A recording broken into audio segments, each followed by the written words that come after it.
Avery Chifambi here with you again, and we're going to be chatting today about nutrition for a healthy postpartum journey.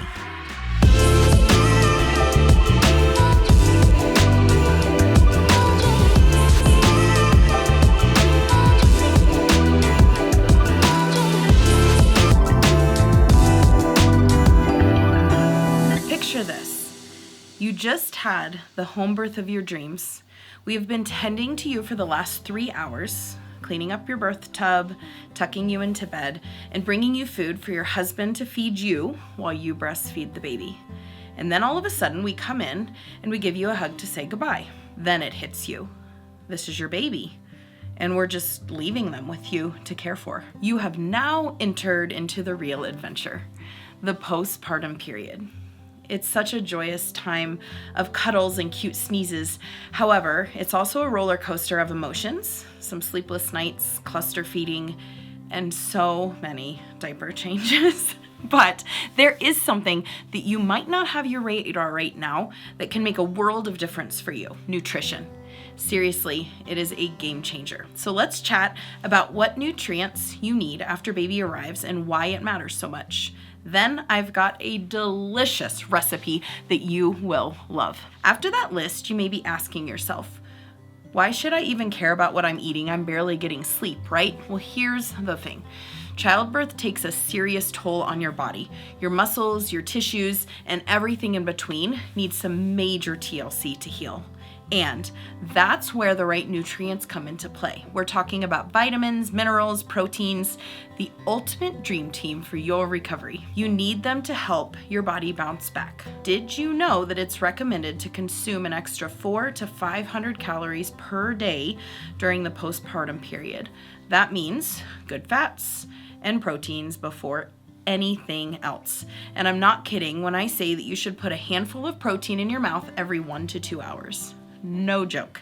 Set a timer if you have to. And oh boy, do you need energy right now. I know that you're probably running on fumes between those late night feedings and trying to function on minimal sleep. Nutrient-dense foods are likely little packets of energy that can fuel you throughout the day and night. Trust me, it makes a huge difference when you've got the right stuff in your system. You are a superhero, but even superheroes need their fuel. And speaking of fuel, let's not forget about hydration. I know you probably thought you were done with the constant water reminders during pregnancy, but sorry, mama, you still have to keep sipping. Aim for 120 ounces or more a day of water. Staying hydrated is so important for your recovery and your milk supply if you're breastfeeding. Water helps with milk production, keeps you from getting constipated, and generally keeps you feeling more like yourself. And let's be real, hydration can help with those energy levels when sleep is in short supply. So if plain water does get boring though, mix it up with some coconut milk, some water, some regular milk, protein smoothies, or even our anxiety or Nora tea blends. And yes, you can grab those on our website. And bone broth is also another fantastic option that's super nourishing. So now let's jump over and talk about those mood swings. Oh yeah, those postpartum hormones, they are real, aren't they? But here's something that might surprise you. What you can eat actually affects your mood. So omega-3 fatty acids, B vitamins, and magnesium are your best friend right now. They help stabilize your mood so that you can keep those baby blues at bay. You can find these in things like whole grains, legumes, leafy greens, nuts, seeds, and fish. Throw some avocado into that mix and you are golden. And don't forget about your placenta encapsulation. This can be a game changer in the realm of emotional stability for a good chunk of our mamas. Now, let's jump into feeding your sweet little angel. If you're breastfeeding, what you eat doesn't just affect you. It impacts your baby too. So good fats and nutrient-rich foods help ensure that your milk is packed with all of those nutrients that your little one needs. So focus on proteins, healthy fats, whole grains, and plenty of fruits and veggies. Toss away those processed junk foods and sugars and eat a rainbow of natural whole foods. If you need some help with milk supply, we've got you covered with some breast milk boosters and of course craniosacral fascial therapy if baby needs a little extra support with feeding.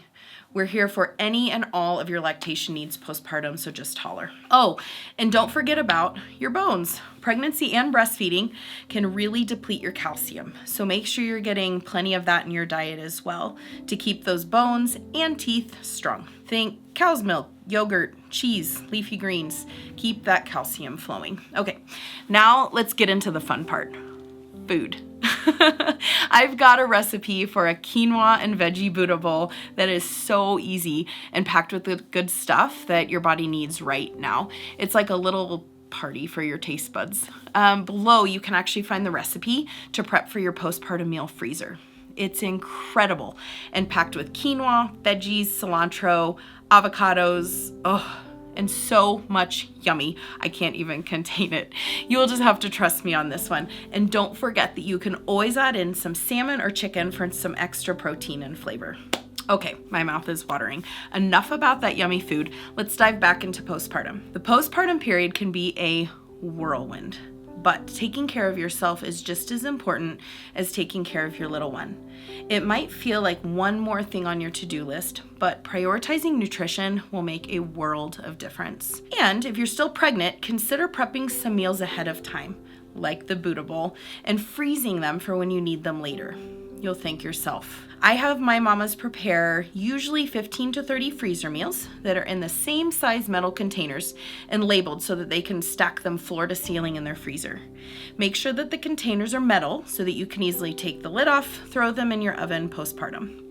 This preparation does not have to be tedious. Just start early in your pregnancy, around the end of the second trimester, and make a double portion of your dinners. 2 to 4 times a week should do it.